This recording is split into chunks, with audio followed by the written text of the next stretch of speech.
ദൈവകൽപ്പന പ്രമാണിച്ച് പകലിന്റെ ബന്ധപ്പാടുകൾക്ക് ശേഷം അല്പം വേറിട്ട് ആശ്വസിച്ചു കൊള്ളുവാൻ,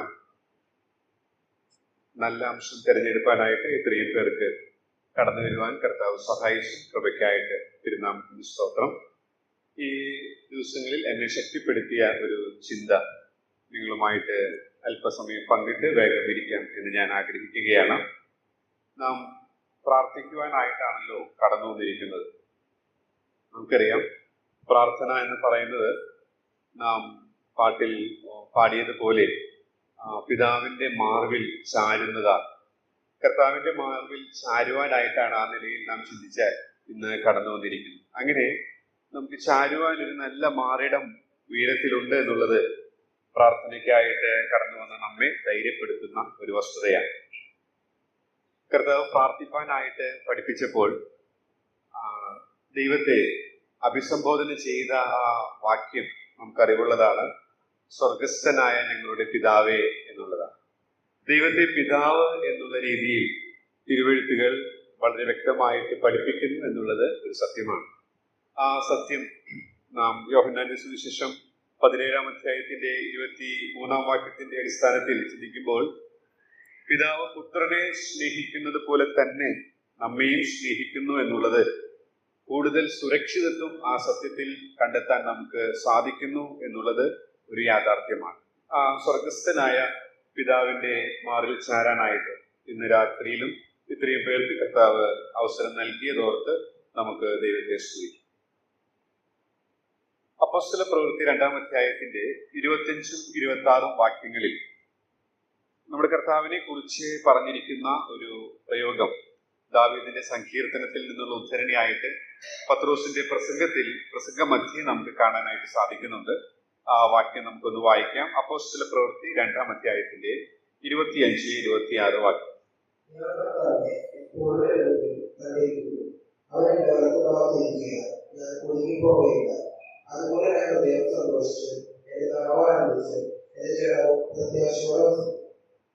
ഓക്കെ, നാം അനുനിമിഷം അനുവർത്തിക്കേണ്ട അനുഗ്രഹീതമായ അനുഭവം നൽകുന്ന ആത്മീയ പാഠങ്ങൾ നിറഞ്ഞു തുളുമ്പുന്ന നിത്യജീവ മൊഴികളാണ് നാം ഇപ്പോൾ വായിച്ചു കേട്ടത്.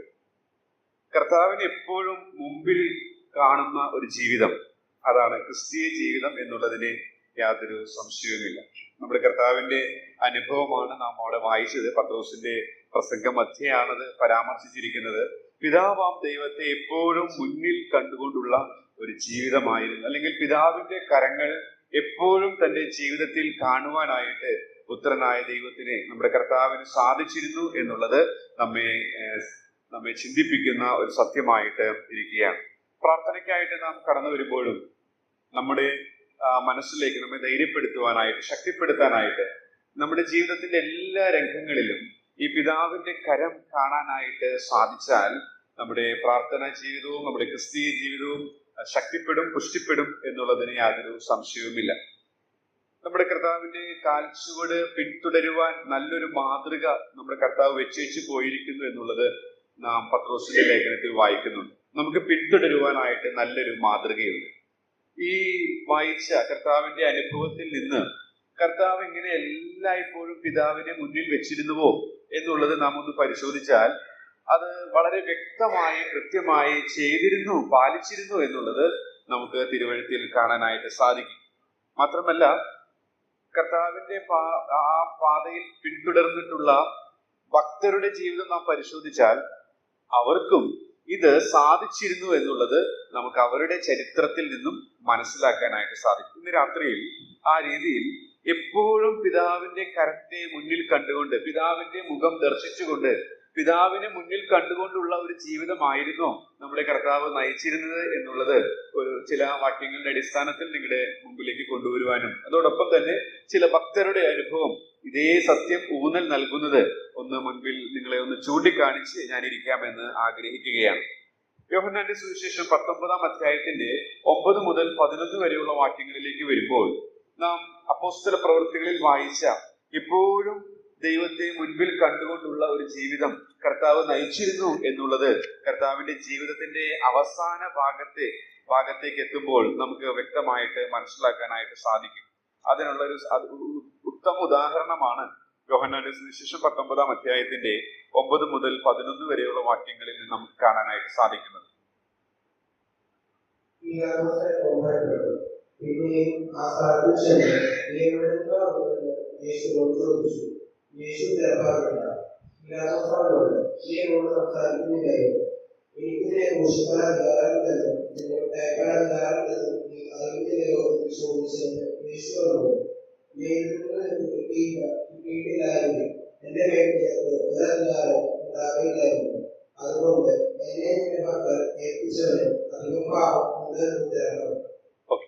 ഇവിടെ വളരെ വ്യക്തമായിട്ട് പീലാത്തോസിന്റെ മുൻപിൽ കർത്താവിനെ വിസ്തരിക്കുന്ന രംഗമാണ് നമുക്ക് ഇവിടെ വായിക്കാനായിട്ട് സാധിക്കുന്നത്. എന്നാൽ നാം അപ്പോസ്തല പ്രവൃത്തികളിൽ പത്രോസ് ഉദാഹരിച്ച കർത്താവിന്റെ ജീവിത അനുഭവം, അത് ദാവീദും സങ്കീർത്തനം 16-ൽ പറഞ്ഞ അനുഭവമാണ്.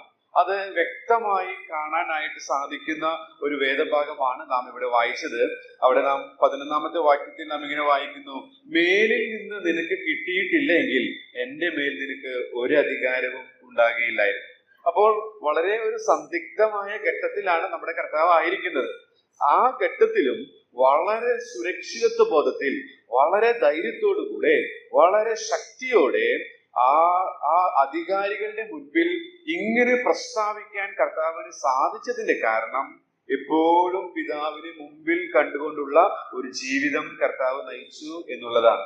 അതുകൊണ്ടാണ് പറയുന്നത്, മേലിൽ നിന്ന് നിനക്ക് കിട്ടിയിട്ടില്ലെങ്കിൽ എന്റെ മേൽ ഒരു അധികാരവുമില്ല.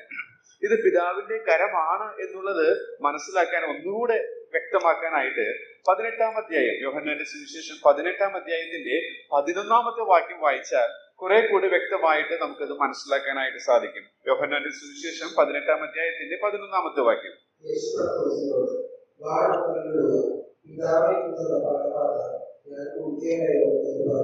പിതാവ് എനിക്ക് തന്നത് ഞാൻ കുടിക്കണം.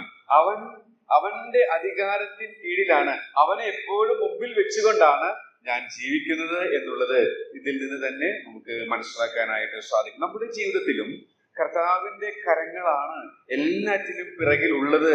അവൻ അറിയാതെയും അനുവദിക്കാതെയും അല്ല ഇതെല്ലാം സംഭവിക്കുന്നത് എന്നുള്ള ഉറപ്പും നിശ്ചയവും ആ പിതാവിൽ കൂടുതൽ ചാരുവാനായിട്ട്, ആ പിതാവിൽ കൂടുതൽ സുരക്ഷിതത്വം കണ്ടെത്താനായിട്ട് എനിക്കും നിങ്ങൾക്കും സാധിക്കും എന്നുള്ളതാണ് ഞാൻ ഇവിടെ നിന്ന് പറയാനായിട്ട് ആഗ്രഹിക്കുന്നത്.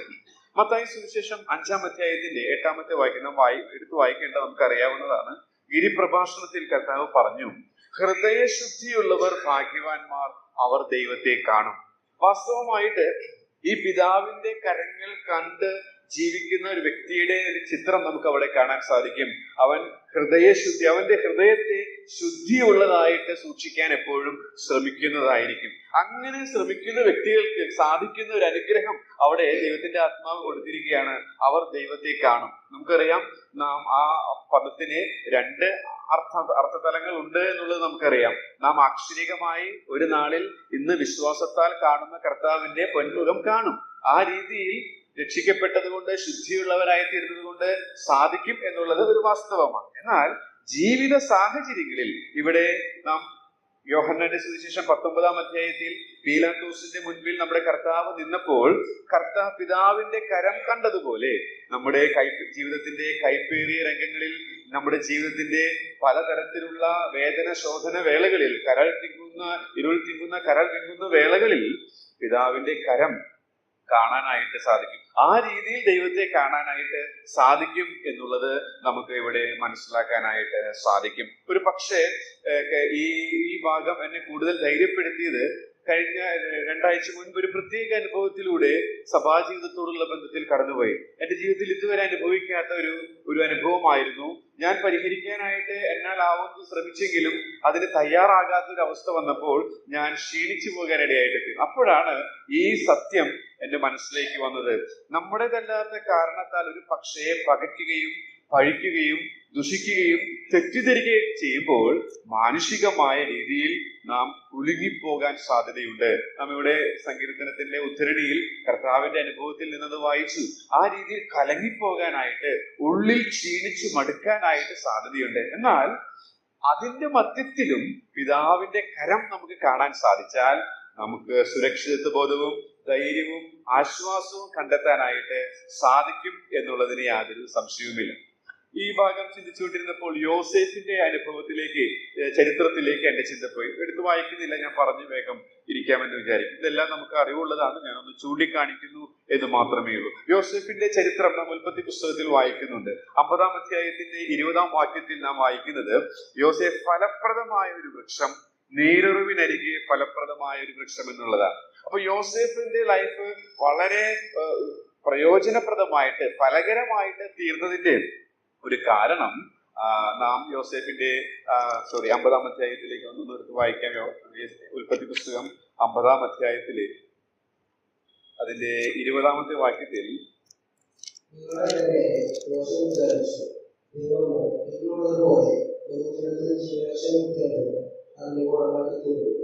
ഇവിടെയും നമ്മുടെ കർത്താവ് ജീവിതത്തിന്റെ പ്രത്യേകമായ സാഹചര്യങ്ങളിൽ മാത്രമല്ല, ഉടനീളം പിതാവിന്റെ കരം കണ്ടു ജീവിച്ചു എന്നുള്ളത് പോലെ തന്നെ യോസേഫിനെ കുറിച്ച് നമുക്ക് കാണാനായിട്ട് സാധിക്കും. താൻ കടന്നുപോയ പല തരത്തിലുള്ള വൈതരണികളെ തിരിഞ്ഞു നോക്കിയിട്ട് യോസേഫ് പറയുന്ന സാക്ഷ്യവാചകമാണ് നാം ഇവിടെ വായിച്ചത് 50-ന്റെ 20-ൽ. ദൈവമോ എന്നുള്ളത് പോലെ, ദൈവമോ എന്നുള്ള പദം ഇതേ സത്യം തന്നെ നമ്മുടെ മനസ്സിലേക്ക് കൊണ്ടുവരുന്നുണ്ട്. നമ്മുടെ ജീവിതത്തിൽ നേരിടുന്ന എല്ലാ സന്ദർഭങ്ങളിലും, അത് കയ്പുള്ളതാകട്ടെ മധുരമുള്ളതാകട്ടെ, ഏത് തരത്തിലുള്ളതായാലും അതിന്റെ മധ്യത്തിൽ ദൈവത്തിന്റെ കരം നമുക്ക് കാണാൻ സാധിച്ചാൽ, ഈ പിതാവിനെ നമുക്ക് കാണാനായിട്ട് സാധിച്ചാൽ, തീർച്ചയായിട്ടും നമുക്ക് ധൈര്യപ്പെടാനായിട്ട്, കലങ്ങാതെ കുലുങ്ങാതെ ജീവിക്കാനായിട്ട് സാധിക്കും എന്നുള്ളതിന് യാതൊരു സംശയവുമില്ല. ദാവീദിന്റെ ചരിത്രവും ഇതിന് മകുടോദാഹരണമാണ്. ശമൂവേലിന്റെ പുസ്തകത്തിലേക്ക് നാം വരുമ്പോൾ ദാവീദും ഗോലിയാത്തും തമ്മിലുള്ള ആ ചരിത്ര സംഭവത്തിൽ നിന്ന് എത്ര അധികം തവണയാണ് ദൈവം എന്നുള്ള പദം നമുക്ക് കാണാനായിട്ട് സാധിക്കുന്നത്. അപ്പൊ അതിൽ നിന്നും നമുക്ക് ഈ യോസേഫിനെ പോലെ തന്നെ, നമ്മുടെ കർത്താവിനെ പോലെ തന്നെ ജീവിതത്തിന്റെ പ്രത്യേകമായ സാഹചര്യങ്ങളിൽ എപ്പോഴും ദൈവത്തിന്റെ കരം കാണാനായിട്ട് സാധിച്ച ചരിത്രം, ഉദാഹരണം നമുക്ക് മനസ്സിലാക്കാനായിട്ട് സാധിക്കും. നെഹമ്യാവിന്റെ പുസ്തകത്തിലേക്ക് വരുമ്പോൾ 4-ാം അധ്യായത്തിന്റെ 3-ാമത്തെ വാക്യവും 9-ാമത്തെ വാക്യവും നമുക്കൊന്ന് വായിക്കാം. നെഹമ്യാവിന്റെ പുസ്തകം 4-ാം അധ്യായത്തിന്റെ 3-ാമത്തെ വാക്യം 9-ാമത്തെ വാക്യം.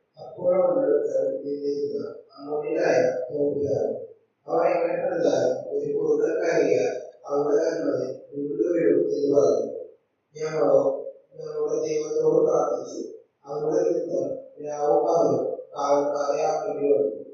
ആറാം അധ്യായം, നെഹമ്യാവിന്റെ പുസ്തകം 6-ാം അധ്യായത്തിന്റെ 9-ഉം 14-ഉം വാക്യം. അവരുടെ ദൈവം ക്ഷയിച്ചു പോകണമെന്ന് പറഞ്ഞ് അവരൊക്കെയും ഞങ്ങളെ ഭയപ്പെടുത്തുവാൻ നോക്കി. ആകയാൽ ദൈവമേ എന്നെ ധൈര്യപ്പെടുത്തണമേ. എന്റെ ദൈവമേ, തോബിയാവും സമ്പന്നതും ചെയ്ത ഈ പ്രവർത്തനത്തോടെ അവരെയും പ്രവാചകരെയും എന്നെ ഭയപ്പെടുത്തുവാൻ നോക്കിയ മറ്റു പ്രവാചകന്മാരെയും ഓർക്കണമേ. ഈ നെഹമ്യാവിന്റെ ചരിത്രത്തിൽ നിന്നും അദ്ദേഹം നേരിട്ട പണിയോടുള്ള ബന്ധത്തിൽ നേരിട്ട പഴികളും കൃഷികളും നാം കാണുന്നുണ്ട്. എന്നാൽ അതിന്റെ മധ്യത്തിൽ അവൻ ദൈവമുഖം അന്വേഷിക്കുന്നതാണ് നാം വായിച്ച 2. ആദ്യത്തെ വാക്യം അവൻ നേരിട്ട പ്രതിസന്ധിയെ കാണിക്കുമ്പോൾ, അടുത്ത വാക്യം അവൻ ദൈവത്തിന്റെ കരങ്ങൾ കാണുന്നതായിട്ട് നമുക്ക് കാണാനായിട്ട് സാധിക്കും. അപ്പൊ ഞാൻ ഇന്ന് പറയാനായിട്ട് ആഗ്രഹിച്ച കാര്യം എന്ന് പറയുന്നത്, നമ്മുടെ ജീവിതത്തിന്റെ എല്ലാ രംഗങ്ങളിലും ദൈവത്തിന്റെ കരത്തെ കാണാനായിട്ട് നമുക്ക് സാധിക്കണം. അവനാണ് സകലത്തെയും ഭരിക്കുന്നവൻ, അവനാണ് സകലത്തെയും നിയന്ത്രിക്കുന്നവൻ. അവന്റെ വഴിയിൽ വിശ്വസ്തയോടുകൂടെ നടക്കുക മാത്രമേ അവൻ എന്നിൽ നിന്ന് ആഗ്രഹിക്കുന്നുള്ളൂ.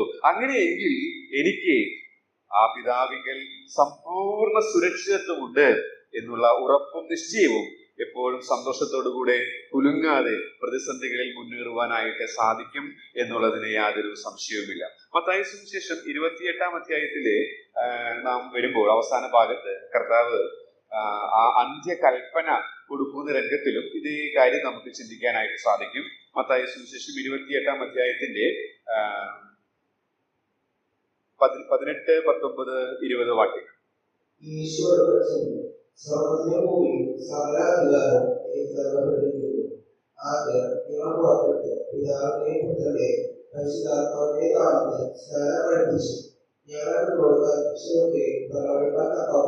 ഉപദേശിച്ചുകൊണ്ട് സകലജാതികളെയും ശിഷ്യരാക്കിക്കൊണ്ട് ഞാൻ ലോകാവസാനത്തോളം എല്ലാ നാളും നിങ്ങളോട് കൂടെയുണ്ട് എന്ന് അറിയിച്ചു.